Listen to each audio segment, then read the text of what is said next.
At the family dinner, my daughter-in-law called security. Get this Pauper away from the table! She had no idea I owned the company she worked for.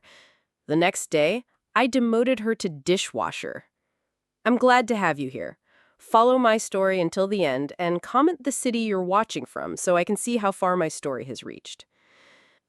I should have known something was wrong the moment I rang the doorbell. Usually, my son Caleb would greet me with that warm smile I remembered from his childhood. Instead, it was Bianca who opened the door, her perfectly manicured fingers gripping the handle like she owned the place, which I suppose she believed she did. "Oh, you're here." Her voice carried that particular tone she reserved for me, the one that made me feel like an unwelcome guest in my own son's home. I clutched the small gift bag tighter in my hands. Inside was a hand-knitted sweater for my grandson Noah, something I'd spent weeks working on. "Hello, Bianca. I brought something for Noah's birthday." She didn't move aside to let me in. Instead, she looked me up and down, taking in my simple black dress, the nicest one I owned, though clearly not nice enough for her standards. "Caleb is still getting ready. The other guests are already here." Other guests? I hadn't known there would be other guests.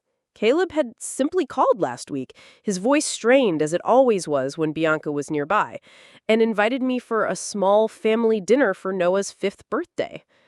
When I finally made it inside, the difference was stark. The living room was filled with well-dressed couples, their jewelry catching the light from the crystal chandelier. They spoke in the hushed, important tones of people who believed their conversations mattered more than others. I recognized a few faces from the society pages of the local newspaper. "Grandma Evelyn!" Noah's voice cut through the adult chatter like sunshine through storm clouds. He ran toward me, his little arms outstretched, and for a moment, everything felt right again. "Happy birthday, sweetheart," I whispered as I hugged him close. He smelled like birthday cake and childhood innocence. "I made you something special." But before I could give him the gift, Bianca's hand was on his shoulder, pulling him away. "Noah, remember what we talked about. Grandma needs to wash her hands first. Why don't you go play with your cousins?" The message was clear. I wasn't clean enough to touch her son. Dinner was worse.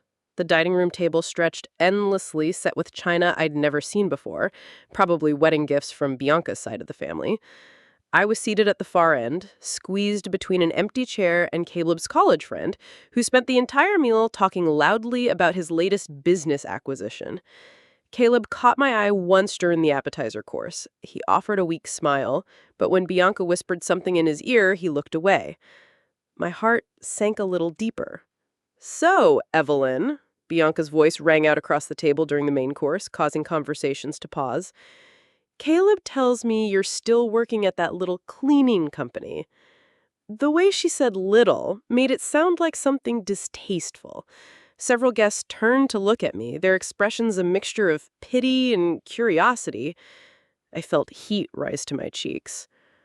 "I own a business," I replied quietly, not wanting to cause a scene. Bianca laughed, a sound like ice clinking in a glass. "Oh, how sweet. A business." She turned to the woman beside her.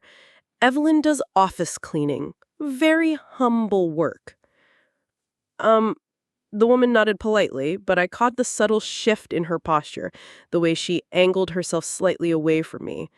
It was a movement I'd seen countless times throughout my life, the unconscious recoil people have when they believe they're in the presence of someone beneath their social station. I tried to eat, but each bite felt like sand in my mouth. Around me, the conversation flowed about vacation homes in the Hamptons, private school decisions, and investment portfolios. I had nothing to contribute to these topics, or rather, nothing they would want to hear from someone like me. It was during dessert that everything fell apart. Noah had escaped from the children's table and climbed onto my lap, chocolate cake smeared on his fingers. "Grandma, will you tell me the story about the princess who saved herself?" It was our tradition, a story I'd made up years ago about a princess who didn't need rescuing because she was clever and strong. But before I could begin, Bianca was standing, her face flushed with anger. Noah, get down from there right now. Her voice was sharp enough to cut glass. You'll get your clothes dirty. But Mom, I want to hear Grandma's story.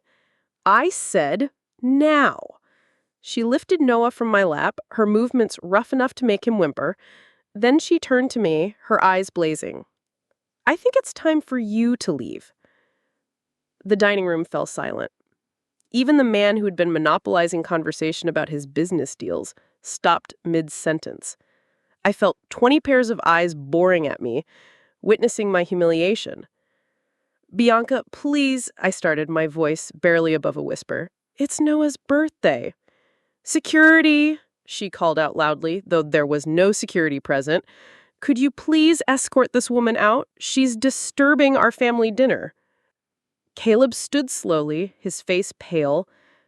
Bianca, that's my mother.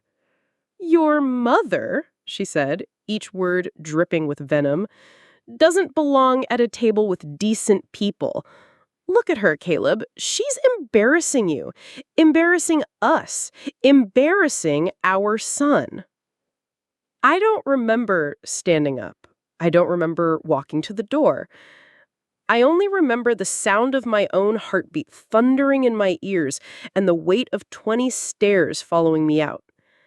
At the door, I turned back once, hoping to catch Caleb's eye, hoping he would say something, do something. He was looking at his plate. The cool evening air hit my face as I stepped outside. My hands were shaking so badly I could barely find my car keys. As I fumbled in my purse, I caught sight of myself in the rearview mirror. 68 years old, silver hair slightly mussed from Noah's enthusiastic hug, wearing my nicest dress that suddenly felt like rags. I looked exactly like what Bianca had called me, a poor old woman who didn't know her place. But what Bianca didn't know, what none of them knew, was that tomorrow morning, I would walk into the gleaming headquarters of Meridian Technologies, take the elevator to the top floor, and sit behind the mahogany desk in the corner office. The same company where Bianca worked as a marketing manager, believing she was climbing the corporate ladder with her sharp tongue and calculated cruelty. She had no idea that the woman she just humiliated was the founder and CEO of the company that signed her paychecks. As I drove home through the quiet streets, my hands finally steady on the steering wheel, I made a decision. Bianca wanted to teach me about knowing my place. Tomorrow, I would teach her about knowing hers. I arrived at Meridian Technologies at 6:30 in the morning, 2 hours before my usual time. The building stood silent in the early dawn light, its glass facade reflecting the pale sky like a mirror. I'd built this company from nothing 35 years ago, back when people laughed at the idea of a woman starting a tech business. Now it employed over 2,000 people across 3 states. The security guard, Tony, looked surprised to see me so early. "Morning, Mrs. Harris. You're here bright and early today." "Couldn't sleep," I told him, which was the truth. I'd spent the most of the night replaying every moment from dinner, every cruel word, every pitying glance from the other guests. My office occupied the entire northeast corner of the 42nd floor.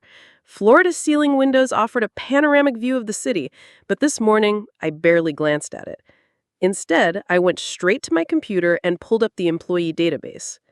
Bianca Mitchell Harris, marketing manager, digital campaigns division, hired 18 months ago. I stared at her employee photo, that same condescending smile she'd worn last night when she called me a poor old woman. According to her file, she'd impressed the hiring manager with her dynamic personality and innovative approaches to client engagement. Her salary was more than most people made in 2 years. I clicked deeper into her records, performance reviews, project assignments, colleague feedback forms. What I found made my stomach turn. 3 formal complaints filed against her in the past year, all from older employees. Diane Wu, 61, from accounting, had reported that Bianca publicly humiliated her during a budget meeting, calling her methods outdated and suggesting she step aside for someone who understands modern business. The complaint was dismissed after Bianca insisted she was simply advocating for innovation and efficiency. The second was from Franklin Moore, 58, from IT support. He claimed Bianca had demanded he work overtime on her personal marketing presentations, berating him for his slow processing speed and inability to keep up with younger minds. Again, dismissed. Her supervisor vouched for her high standards. The third complaint came from Nina Lopez, 63, a custodial supervisor. Bianca had submitted a formal complaint to HR, saying Nina was unprofessional and couldn't follow basic instructions after Nina failed to immediately reschedule a cleaning slot for a meeting Bianca had booked last minute. Nina was later moved to the night shift. I leaned back in my chair, cold anger pooling in my chest. This wasn't just about how she had treated me. This was her pattern, targeting older employees, using her rank to demean them, and weaponizing the company's own avoidance of conflict to evade accountability. My phone rang, jolting me from the screen. Caleb's name appeared. "Mom," his voice was soft and cautious, like a boy afraid of punishment. "I'm sorry about last night. Bianca, she was stressed about the party. She didn't mean what she said." I closed my eyes. Even now, he was making excuses for her. "She called security to remove me from my grandson's birthday dinner?" "Mom, there was no security," he said quickly. "She was just being dramatic, emotional. She humiliated me in front of 20 people." A pause. "I know, I should have said something. I'm sorry." His voice cracked a little. "But you know how she gets about appearances? Everything has to be perfect. Perfect. As if my presence tainted their curated image." "I need time to think, Caleb." "Of course, but maybe next time you could dress up a little more. You know how important appearances are to Bianca's friends." After I hung up, I sat in silence, staring at the photo on my desk. Caleb, age 9, proudly holding a homemade trophy he'd won in a science fair. I'd saved every penny to buy him the supplies. My son, once so gentle and full of empathy, now pleading with me to cater to a woman who treated me like dirt. By 8 o'clock, the office buzzed with activity. I watched through my glass walls as employees flowed in, coffee cups in hand, chatting about meetings, their badges flashing as they filtered into elevators. Somewhere in the crowd was Bianca, likely gossiping with colleagues about her difficult mother-in-law who dared to attend a dinner without wearing designer shoes. I buzzed my assistant, Gloria, a woman I trusted more than anyone in the building. "I need you to pull some files. Quietly." "Of course. Which ones?" "Start with the digital campaigns division. Performance reviews, project reports, internal communications. And, Gloria, anything related to interactions with older staff." There was a pause. "Should I ask what this is about?" "Not yet, but I have a feeling we're going to be making some changes." An hour later, she returned with a thick folder that confirmed what I feared. Bianca's department had the highest turnover rate in the company, specifically among employees over 50. Exit interviews included complaints about an ageist environment, dismissive leadership, and hostile attitudes towards senior staff. Somehow, these never reached me. I reviewed printed email chains filed under standard documentation protocols. One from Bianca to a colleague made my blood run cold. "Can you believe they're making me work with Nina on the Morrison project? She can barely use a smartphone. Why do we keep these dinosaurs around? They're just occupying space that could go to people who understand modern work." The Morrison project, a marketing campaign that landed a huge client, earning Bianca a bonus. I scanned further. Nina Lopez had pitched the original concept in a brainstorm with support staff. I picked up the phone and dialed extension 4247. "Rachel speaking." "Rachel, this is Evelyn Harris. I need you in my office immediately. Bring the organizational chart for the digital campaigns division." 20 minutes later, she arrived, visibly nervous as I walked her through my findings. Mrs. Harris, I had no idea the situation was this serious. These should have been escalated to your desk. They should have, I agreed, but they weren't, which tells me the problem might be bigger than one person. However, right now, I want to focus on Bianca Mitchell Harris. Rachel nodded cautiously. What would you like me to do? Transfer her immediately. Today. To which department? I thought of Nina Lopez working night shifts to avoid Bianca. I thought of Diane Wu, ridiculed for her proven systems. I thought of Franklin Moore, quietly accepting insults to complete projects. Food services. Dishwashing. Rachel blinked. That's quite a demotion. She'll certainly file a grievance. Let her. Tell her it's part of a new management initiative to improve cross-functional awareness. Temporary, pending division restructuring. And if she refuses? I gave a thin smile. Then she's welcome to find employment elsewhere. I hear plenty of companies appreciate a dynamic personality. After Rachel left, I stood at my window, watching the street 42 floors below. People rushed along, briefcases swinging, earbuds in, all so unaware of the small decisions being made above them. Tomorrow, Bianca would report to the basement cafeteria. She'd wear a hairnet, wash dishes beside those she had sneered at. She'd experience being looked down upon, treated like she didn't matter. And she'd have no idea that the woman she'd thrown out of a birthday dinner held her entire future. I picked up the phone and dialed the cafeteria manager. There was work to be done. The basement kitchen at Meridian Technologies smelled of soap, food, and hot metal. Steam billowed from the industrial sinks. I stood at the far end of the corridor, disguised in a facilities uniform. At 68, it didn't take much, tucking my silver hair under a cap, carrying a clipboard. Bianca had been here 3 days. Through the past window, I saw her awkwardly manage the heavy spray nozzle, struggling against the pressure. Her own manicured nails chipped, her hands pink and raw. Her apron was askew, and her irritation radiated so strongly that coworkers steered clear. "This is absolutely ridiculous," she muttered to Sophia, a kind, middle-aged woman scrubbing trays beside her. "I have a master's degree in marketing.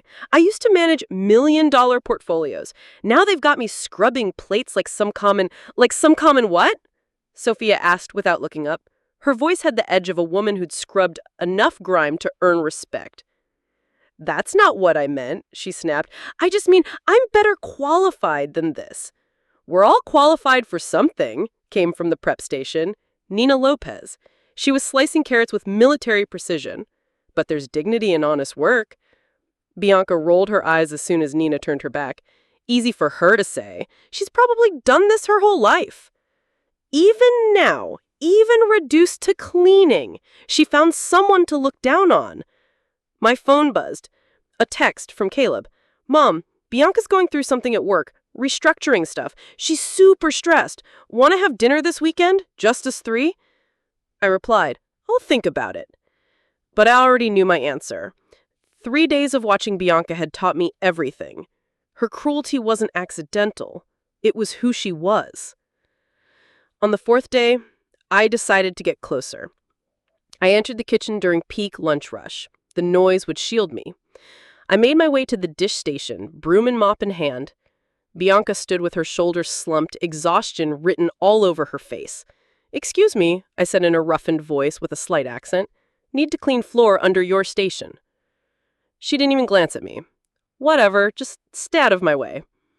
I began mopping, my ears open. Jordan, a young kitchen worker, tried to help her load the trays. "I don't understand why they're making me do this," Bianca hissed. "It's probably that dried-up old woman from HR. She hates me." "Rachel's pretty fair," Jordan replied. "Maybe it really is temporary." "Temporary my ass." She slammed a tray into the rack. "It's punishment. I just haven't figured out for what." She looked around the room with contempt. "Look at these people. I don't belong here." "These people work hard," Jordan said quietly. "They're good people." Bananas, she snorted. Jordan, wake up. These people are here because they didn't make it anywhere else. They're not smart enough. I froze. She hadn't changed. Not at all. She was still Bianca, still cruel, still convinced she was above everyone. I resumed mopping, careful not to react. Bianca continued, her tone condescending and smug. That woman, Nina, probably never even finished high school. That lady with the accent, probably illegal. They should be grateful to be here. Jordan turned. Bianca, that's not okay. Oh, please, she said, waving a soapy hand. Some people are born to lead. Others are just maintenance. Just maintenance. That was how she viewed the very people who scrubbed the dishes she once ate off of.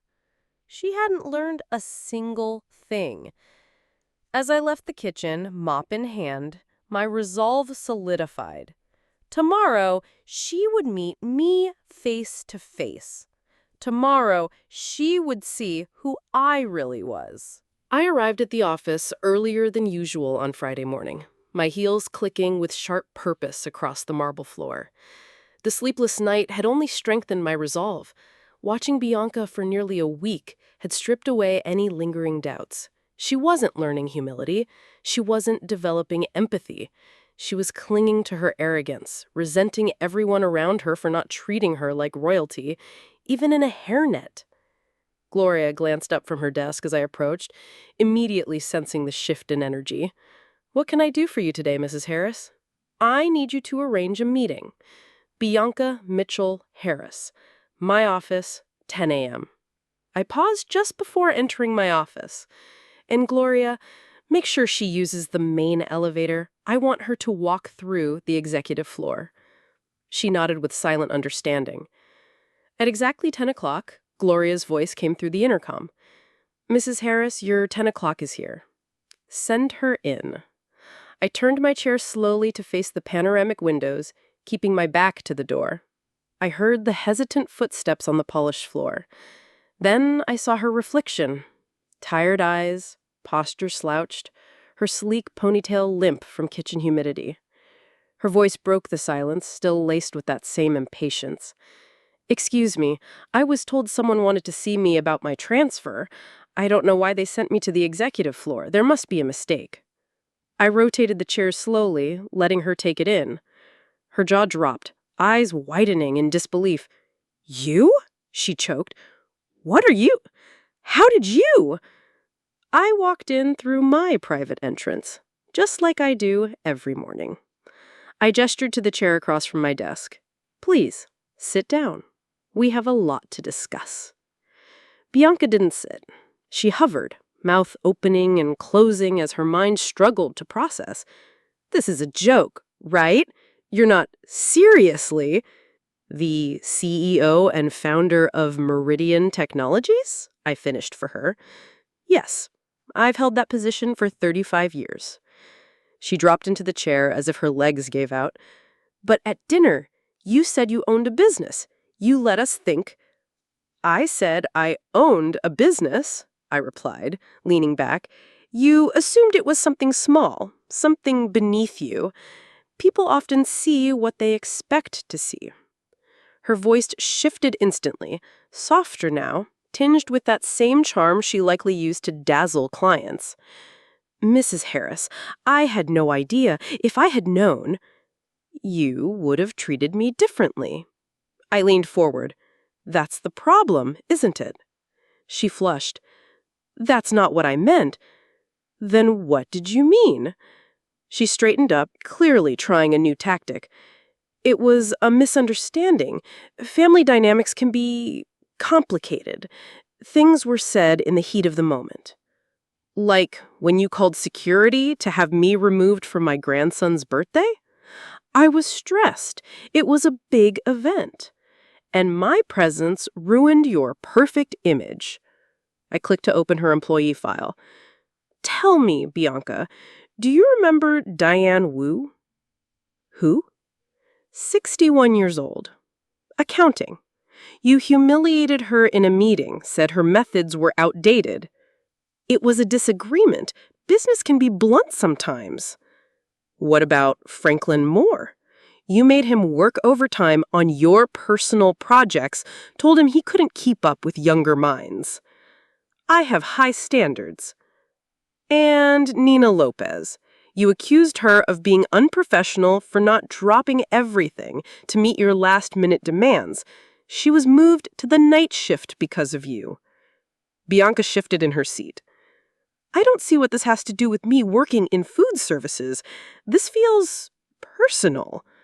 Oh, we're getting to that. I turned the screen to face her, showing a list of formal complaints, 3 in just 18 months. Do you recognize this pattern?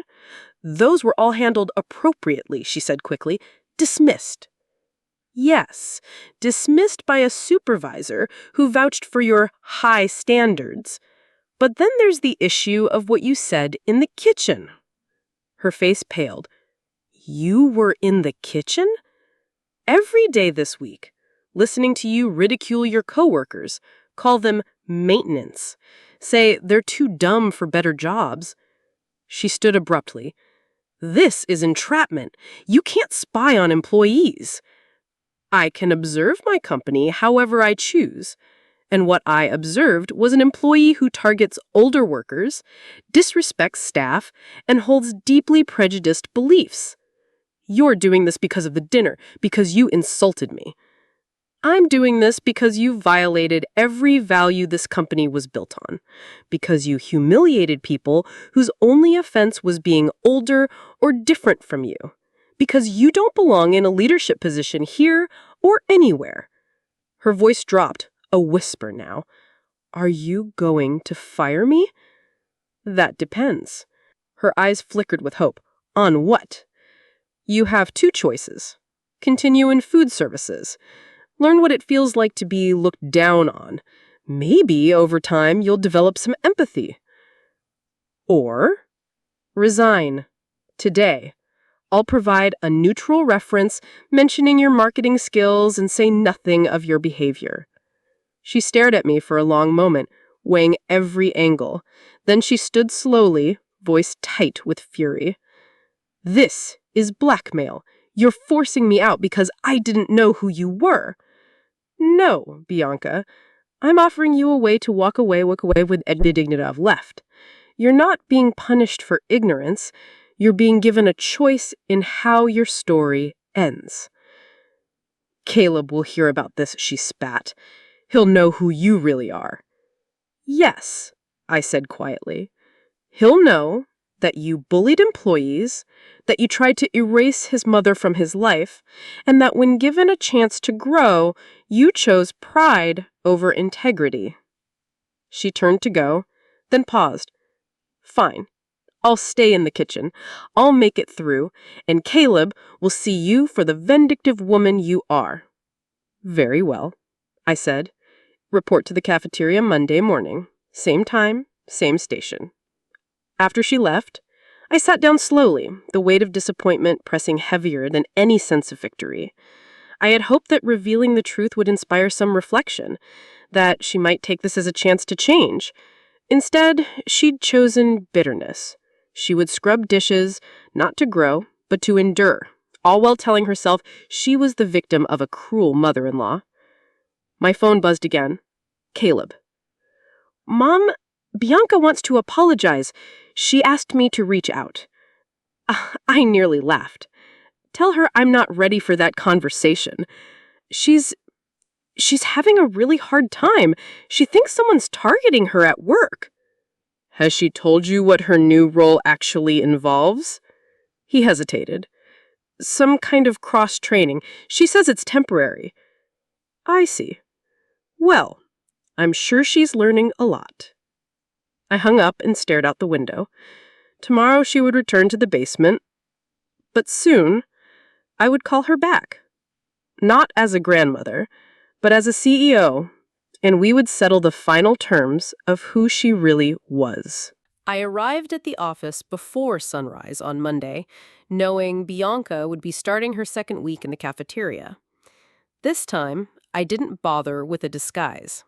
I had something more direct in mind. The last week had stripped me of any lingering illusion that Bianca might evolve, that hardship might soften the edges of her cruelty. Instead, she had doubled down, sulking through shifts, blaming everyone but herself, and continuing to spew venom to anyone unfortunate enough to stand within earshot. I had quietly spoken with several cafeteria employees during the week, under the pretense of reviewing conditions for a potential renovation. What I learned only confirmed what I had observed myself. Bianca complained constantly, refused to help unless watched, made degrading comments about coworkers, and still carried herself as if she were royalty, punished for some trivial offense. She hadn't grown. She hadn't even cracked.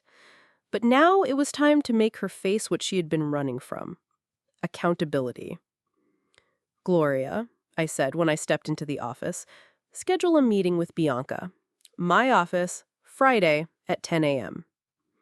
Should I have her use the executive elevator again? Absolutely. Let her walk past every polished plaque she thinks she's entitled to." The week passed slowly. Each day, I received updates from staff in the cafeteria. Unsolicited, but heartfelt. Maria said Bianca openly mocked her accent. Nina heard Bianca refer to another worker as probably homeless. Even Jordan, the kind young man who had tried to help her adjust, admitted that he was done defending her. "She doesn't want to learn," he told me quietly. "She just wants out." On Friday morning, I waited in my office with the city stretching out behind me, a mirror to the legacy I had built. When Bianca entered, she wore civilian clothes again. No hairnet, no apron, but she still looked hollow. The arrogance remained, but it clung to her like something wet and desperate. "You asked to see me," she said, not meeting my eyes. "I assume this is about ending this charade?" "Sit down," I said calmly. She did. Her fingers fidgeted in her lap. "Let's speak plainly," I began. "You were given an opportunity to learn something about empathy, dignity, and the strength it takes to do honest work. Instead, you mocked your coworkers, continued your pattern of contempt, and blamed everyone but yourself." "I was humiliated," she burst out. "I have a master's degree. I was leading a division, and you stuck me in a basement scrubbing pans." "And the people who scrub those pans every day? What do they have? They have families, responsibilities. They do their jobs with pride. They've never called anyone a dinosaur or suggested someone's worth ends when they turn 50. You were sent there to understand them. You came back with even more disdain." She looked away, jaw clenched. "You've made your point." "Not yet. Because you're not just my daughter-in-law. You're an employee. And in my company, employees who create toxic environments, who humiliate others, who show repeated patterns of age discrimination, don't get to stay in leadership. They don't get to stay, period." She turned, shocked. "So you're firing me?" "I gave you a choice last week, Bianca. Stay in food services and maybe grow, or resign." "I said I'd stay." "Yes, but you didn't learn anything. And now I'm choosing for you. Today is your last day." She stood abruptly, her voice rising. "You're doing this because of Caleb, because I embarrassed you at dinner." "No," I said, rising too. "I'm doing this because I've built a company that values dignity. Because for every Nina, every Franklin, every Diane you pushed aside, I owe them the leadership you never provided. You are a poison in this building, Bianca, and I am the antidote." "You can't just erase me," she hissed. "I've built my career here." "And now you'll build it somewhere else. Without my endorsement, without a recommendation, without the safety net of this family." "Caleb will leave you," she spat. "He'll choose me. You've manipulated him." "Caleb," I said quietly, already knows the truth." She looked like I had struck her. What? Caleb and I had a conversation, a real one, about the birthday, about your behavior, about your complaints, your coworkers, your refusal to acknowledge the impact of your actions. He saw the list of complaints himself. He knows about Nina, about Jordan, about what you said to Maria. She staggered a step backward. You turned him against me. No, Bianca, you did that all on your own. Her face twisted in rage and disbelief. You think you've won, but I'll rebuild. I'll find another company, another husband. That's up to you. But this chapter is closed. Security will escort you out. Your access has already been revoked. She stormed from my office, and I didn't look back. I didn't need to. Later that afternoon, I received a call from Caleb. "She's gone," he said simply. "Packed her things, left the house. She said she needs space." I told her I agreed. "Are you okay?" I asked. "No," he admitted, "but I will be. Thank you for standing up, for protecting everyone she tried to break down." "You've got some rebuilding to do," I said gently, "as a father, as a man, but I'll be here. I always will." "Noah wants to see you," he said. "He wants to tell you about the book he's writing, about the princess who saves herself." I smiled, the ache in my heart softening. I'd love that. That night, I went home, poured a cup of tea, and sat in my small apartment surrounded by the quiet hum of peace. I had defended my company. I had reclaimed my role in my grandson's life, and I had proven that cruelty, dressed in pearls and lipstick, still rots the same as any other. Power was not in boardrooms or title plates. It was choosing right over easy, truth over comfort. I was Evelyn Harris, CEO, grandmother, and survivor of a war that most women are never allowed to win. But I had. Not with revenge, but with consequence. 3 weeks later, the phone rang just after dinner. I knew the sound before I picked it up, Caleb's hesitation humming behind the first mom. I set my mug down and leaned back in my chair, already knowing this wasn't a casual call. "We need to talk," he said quietly. "All three of us." My eyes narrowed. "About what specifically?" "Bianca's job situation. What happened at Noah's birthday. Everything." There was a pause, and I could hear muffled voices in the background. Bianca was there, feeding him lines, no doubt. "She told me who you really are," he said. "And how do you feel about that?" Another long silence. "Confused, angry. I don't understand why you didn't tell me you own the company she works for." "You never asked what kind of business I owned, Caleb. You assumed, just like she did." "That's not the point. The point is that you've been manipulating her employment, punishing her because of personal family issues." I closed my eyes and inhaled slowly. Even now, even knowing the truth, he was still defending her. "Is that what she told you?" "She told me you've been making her wash dishes as some kind of revenge. That's not the mother I know." "Then perhaps you don't know me as well as you think," I replied gently. "Just as you don't know your wife as well as you think." "What does that mean?" "It means we should have this conversation in person. Tonight. My apartment. 8 o'clock. They arrived 15 minutes late. Bianca had clearly spent hours preparing. Her hair was styled, makeup perfect, clothes pristine. She looked like a woman trying to reassert control through aesthetics. Caleb, on the other hand, looked worn out, the lines on his face deeper than they had been before.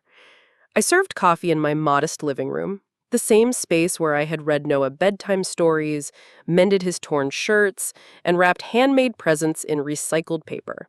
The contrast between my small apartment and their marble-floored home was not lost on anyone. "Mom," Caleb began, settling into my worn sofa, "Bianca has told me some disturbing things about her work environment." I'm sure she has, I said, remaining standing. What exactly did she tell you? Bianca leaned forward, her face a studied mix of hurt and resilience. I told him that you've been using your position to humiliate me, that you transferred me to the worst job in the company as punishment for a family disagreement. A family disagreement? I repeated slowly. Is that what you're calling it now? Regardless of what happened at Noah's birthday party, Caleb interjected, using your business to settle personal scores isn't right. You're right. It's not like the mother you know. But it is exactly like the CEO I've always been. I walked to the window, staring out over the evening skyline. Tell me, Caleb, what do you know about Bianca's performance at work? She's successful, ambitious. She's been building a career. She's also filed 3 formal complaints against employees over 50 in less than 18 months. She's created a toxic environment for anyone she considers beneath her. Bianca's polished composure cracked slightly. Those were all legitimate professional issues. She told Jordan that kitchen workers are there because they're too stupid to do anything else. She called them maintenance. Caleb turned to her, his face suddenly pale. Bianca, is that true? I was frustrated. People say things under pressure. Like you said things at Noah's birthday party? Like calling security to remove the pobrecita from your table? Caleb blinked. What does that mean? Poor little woman. It's what your wife called me. In front of your son. Before she had me thrown out of your house. The silence that followed was thick and heavy. Caleb stared at Bianca as if seeing her for the first time. The same expression he wore when he was 9 and realized that not every adult could be trusted. You called my mother a poor little woman? Bianca flinched. You don't understand. She showed up looking like she didn't belong there. I didn't know who she was. So if she had been someone else, someone rich, it would have been fine? Caleb's voice was rising now. You threw her out of our house because you were embarrassed? Marcus, please, you're not understanding. No, he said, standing. I understand perfectly. You made my son watch his grandmother get thrown out of his own birthday party. You've been bullying people at work. You've been lying to me. And when you got caught, you cried victim. She's manipulating you, she shouted, rising too. She's been lying this whole time. How? How has she lied? She let you believe she was just some cleaning lady. She didn't reveal who she was, but she never lied. And everything she did at that company, every consequence you faced, was for a reason. She's destroyed our marriage. You destroyed it, Caleb replied, voice suddenly quiet. The day you decided that cruelty was power. The day you thought my mother wasn't good enough to be part of our family. The day you made me choose between my wife and my conscience. Bianca's face twisted in desperation. Caleb, please. Get out, he said. Now. You can't be serious. I've never been more serious. Go home, pack your things. We'll speak about custody through lawyers. She turned to me, her eyes wild. This is what you wanted, isn't it? No, I said. I wanted you to learn that actions have consequences, that power is not control, that cruelty is not class. But you chose destruction. She glared at both of us, but there was nothing left to salvage. She grabbed her purse and left, slamming the door behind her. Caleb collapsed into the seat she'd just vacated, his head in his hands. I'm sorry, Mom. I'm so sorry. I know you are. How long have you known what she's really like?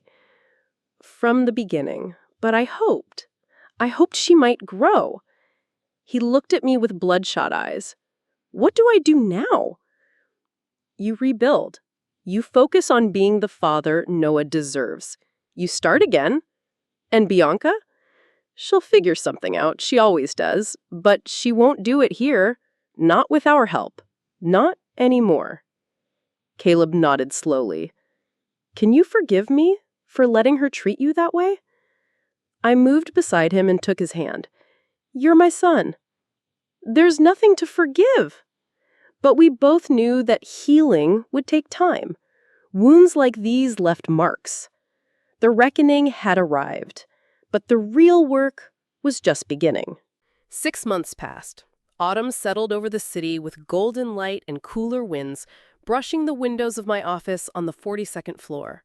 I sat at my desk reviewing the quarterly reports, Meridian Technologies still thriving. The pain of those months had left deep emotional grooves, but out of them came growth. Clearer policies, stronger oversight, and a company culture beginning to bloom again. Gloria, knocked and entered with my coffee and a small stack of mail. "Mrs. Harris, there's a resignation letter on your desk from Food Services." I didn't need to look. I already knew. The handwriting was elegant, the stationery expensive. Bianca's resignation, effective immediately. Personal reasons and a vague pursuit of new opportunities filled the page. No acknowledgement of what she had learned, no trace of regret, just a polished exit that would let her rewrite her own version of the past. I signed the acceptance form without hesitation. "Please process this today," I told Gloria, "and send a memo to HR. Going forward, exit interviews are mandatory for all supervisory roles, no exceptions." Understood. Bianca had finally walked away, not as someone transformed, but as someone who endured just long enough to find an escape route. Yet her departure wasn't the win. The real victory was in what remained. Diane Wu was now back on day shift with a commendation letter and renewed confidence. Franklin Moore was leading the infrastructure upgrade project, his decades of experience guiding our future systems, and Nina Lopez had been promoted to floor supervisor, finally recognized for the leadership she had always displayed. The system was healing, the culture was changing, and the people who had once been silenced were now being heard. My phone rang. Caleb's name lit up the screen. "Hi, Mom. Are you free for lunch today? Noah wants to show you something." The rebuilding with my son had taken time, like setting a broken bone, but we were healing. Caleb had moved into a small apartment near the park. The house he once shared with Bianca had been sold quietly, and the divorce was finalized within 4 months. Bianca, I'd heard through the quiet grapevine, had moved back to her parents' home in another state. The story she told there, I imagined, was very different from the one we'd lived. "Of course," I told Caleb. "Same place?" "Actually," he said, "Noah wants a picnic in the park. He's been practicing something." An hour later, I spread a blanket under a tall oak tree as Noah raced across the playground, his laughter echoing. Caleb looked lighter, healthier. The permanent tension he had once carried like a second skin was gone. "Grandma, watch this," Noah shouted, hanging upside down from the monkey bars. "Be careful, sweetheart," I called, smiling. My heart swelled with the joy of simply being allowed to worry about him again. Caleb joined me on the blanket, unpacking sandwiches and juice boxes. "He asks about you every day. When's Grandma coming over? Can Grandma teach me to bake cookies? Can Grandma tell me the princess story?" I laughed. "What do you tell him?" "That Grandma is slaying dragons." His smile was warm, full of something that used to be missing. Pride. "He thinks you're the most powerful person in the world." I watched Noah climb the slide fearless, his curly hair shining in the sun. Smart kid. Too smart from times. Last week he asked why Mommy moved away. What did you say? That sometimes grown-ups make mistakes, and sometimes those mistakes mean they have to live in different places for a while. And when he asked if she's coming back, I told him I don't know. Caleb looked at me, guilt still lingering. "Is that okay? Should I have told him more?" "You told him the truth in a way he could understand. That's all any parent can do." Noah came running back, his hands full of leaves and rocks. "Grandma, come see the castle I made." He dragged me toward a large structure in the sandbox. Twigs, pebbles, and plastic spoons turned into turrets and bridges.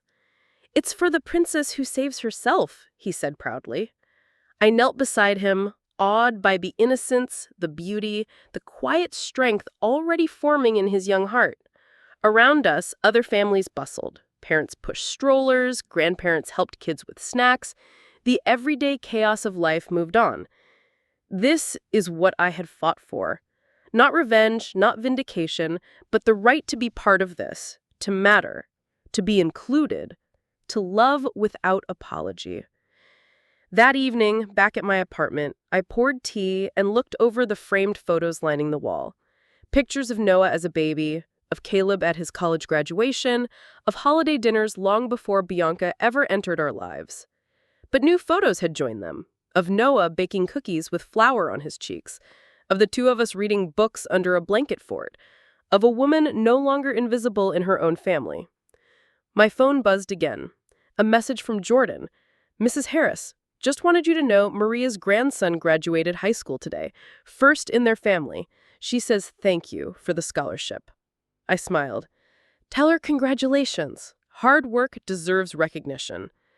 Starting that scholarship program had been one of my proudest moves in the last 6 months, funding education for children and grandchildren of longtime staff, people like Maria, who'd spent decades keeping this company running behind the scenes.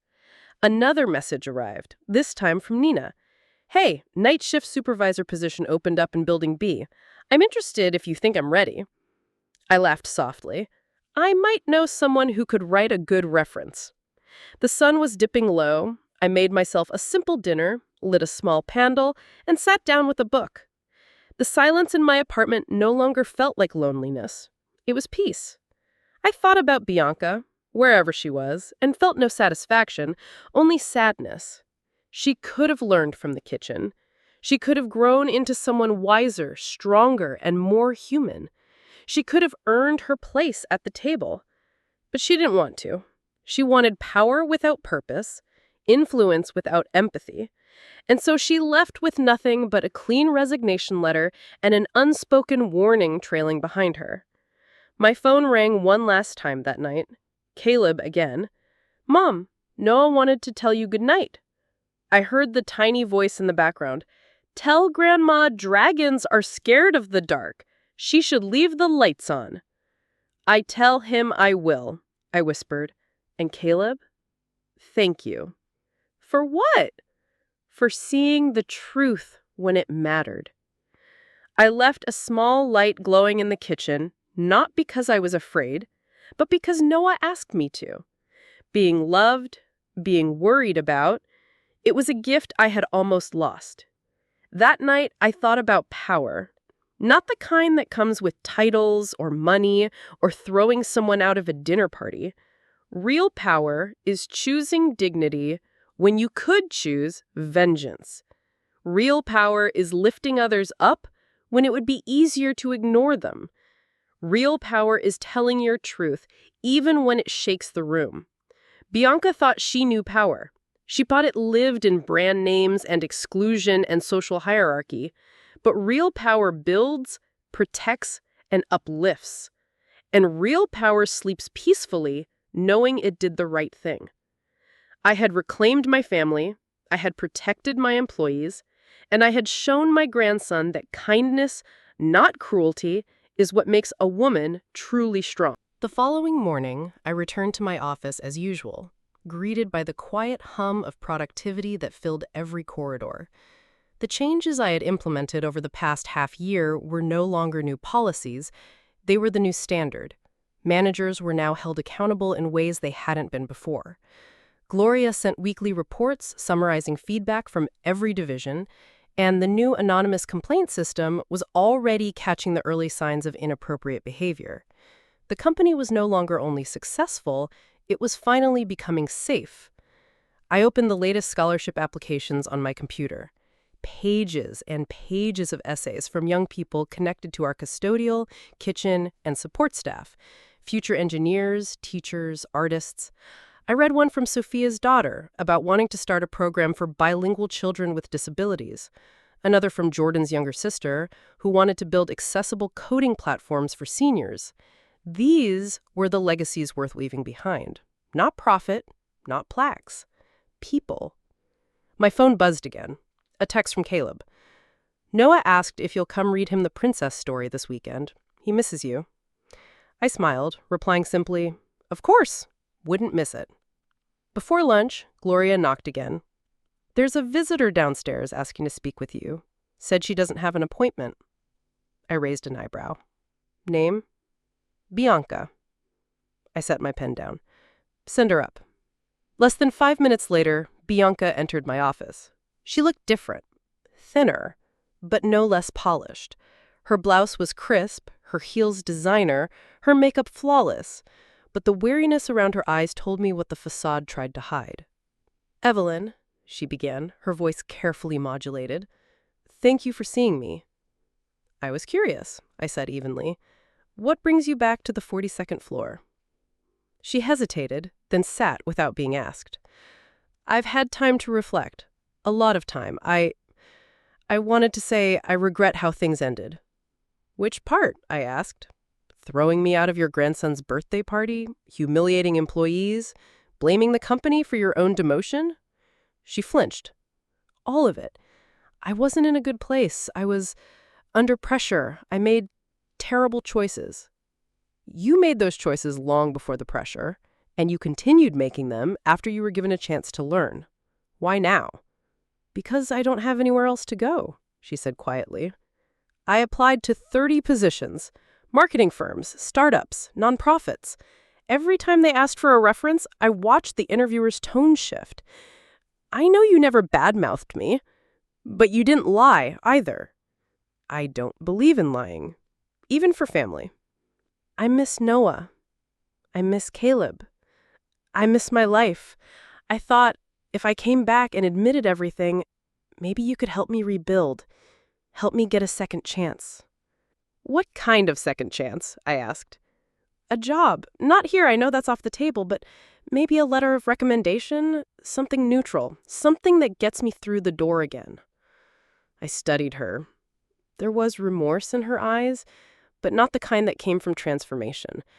It was the regret of a door closing, not of the behavior that led to it. "You don't want redemption. You want reinstatement." "That's not fair." "Isn't it?" I said. "You came here because every other door shut, not because you finally saw the damage you caused.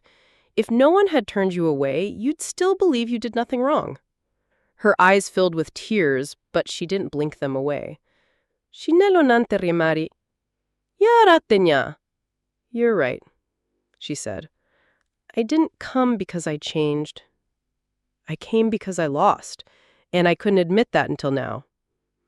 I sat back in my chair, surprised by the honesty. Not remorse, but clarity. That was something. "Bianca," I said slowly, "you don't need my help to start over. You need your own integrity, and you need to earn trust, not borrow it from someone else's name. So you won't help me. Not with references, but I will give you something better, truth. Take this fall as the lesson it's meant to be. Own it. Don't rewrite it. Don't blame me, the company, or Caleb. Accept it. Then go build something else, not a narrative, a life." She nodded, slowly standing. "Thank you for saying that. I didn't say it for you.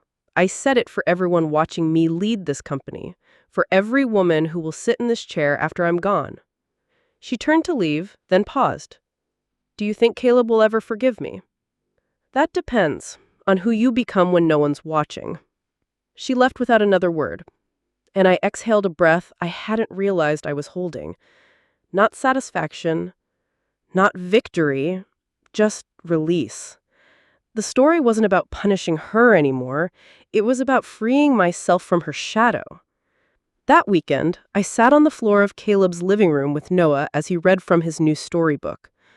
"And then the princess," he said proudly, "didn't wait for the night. She found her own sword and slayed the dragon herself." I clapped. "That's my brave boy." Caleb sat on a couch, watching us. "He wants to be like you," he said. "I hope he's braver than I ever was." "I hope he's braver than I ever was," he said.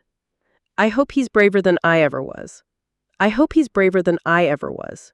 "He already is," I replied, "because you're raising him right." "And you," Caleb added, "you taught me to see what matters even when it's hard."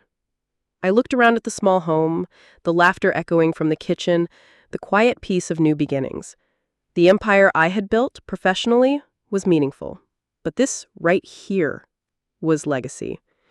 Being loved, being seen, being there, and never being told I didn't belong. The weeks that followed settled into a peaceful rhythm.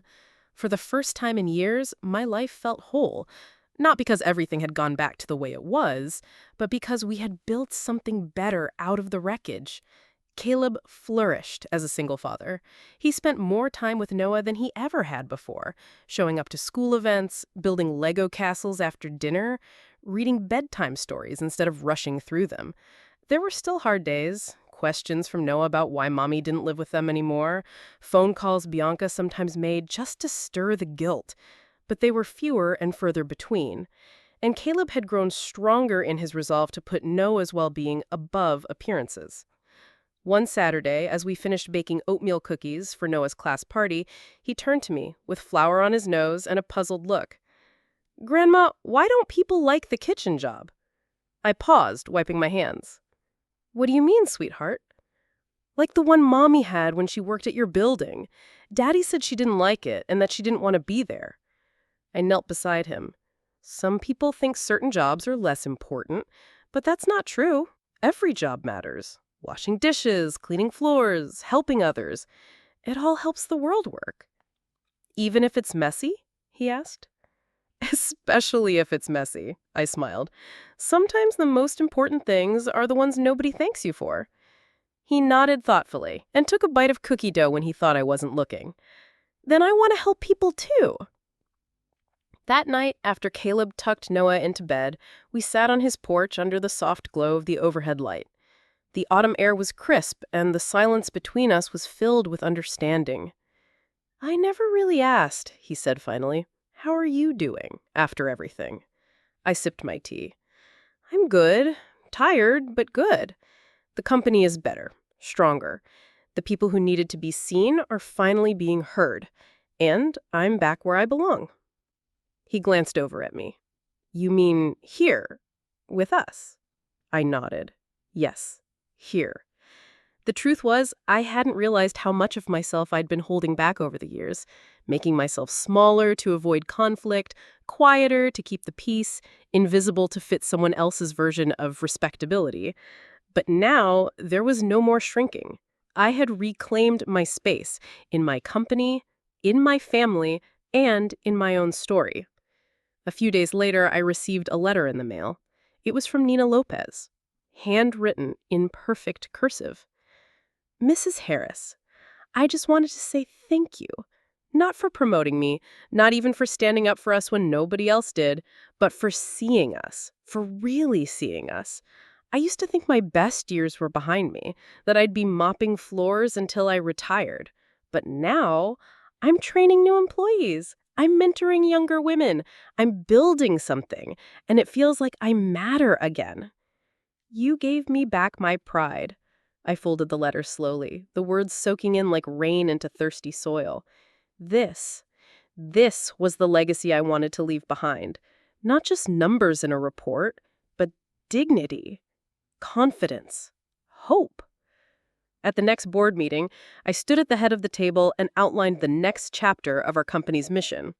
Extending scholarship programs, building cross-training that lifted, not punished, our teams, and creating a mentorship program pairing seasoned employees with rising stars. When I finished, several board members applauded. One older gentleman leaned forward. "You've always been a strong leader, Evelyn, but lately, there's something new. A fire." I smiled. "I suppose sometimes it takes being underestimated to remember who you really are."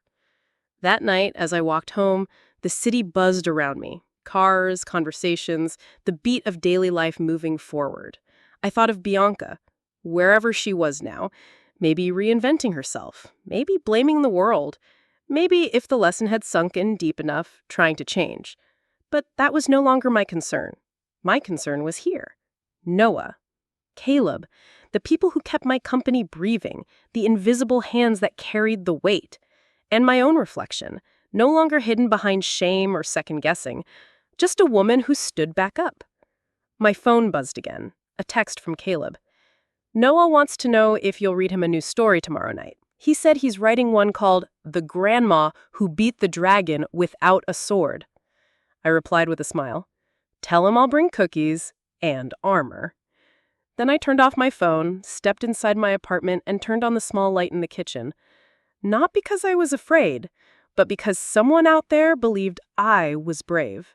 And because sometimes leaving the light on is how you remind yourself and the people who matter most that love still lives here, that kindness still has power, that legacies aren't built in silence but in courage, and that the best stories are the ones we write ourselves. Thank you for listening to my story. Now I'm curious about yours. What would you have done in my place? Have you ever had to stand up for yourself when no one else did? Comment below. I'd love to hear it. And while you're here, I've left 2 more stories on the screen.